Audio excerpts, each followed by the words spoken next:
In 2005, after almost, well then, I think 18 years of working as a journalist in police rounds and doing lots of stuff that most people would think, ew, I had felt positively fine about it all. I'd never even contemplated that what I was doing was having an impact on me.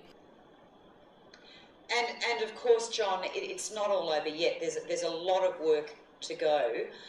How do you think that people are coping with that being what lies ahead of them, as well as dealing with the death toll? I think with some grim acceptance and just shock. I think people haven't realised. You're editing the news, and somehow it would seem to be, I don't know, selfish or a distraction to even think about how it's affecting us.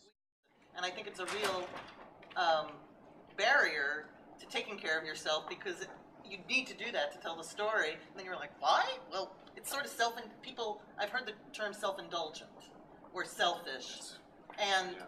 I don't think that's true, because my view is if you take better care of yourself, you tell better stories.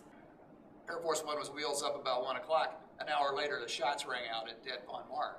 And for us, everybody had been in early to cover the president.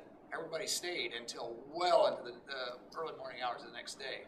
By the time we got, as a management team, most of us have had quite a bit of field experience, so we know what it's like to a certain extent, although we probably never covered anything quite like that.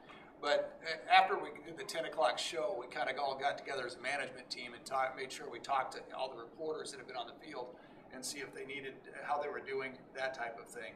The newspaper did its role after von Maur, and I would imagine still working on that after Millard South to some degree, of saying, okay, what really happened here?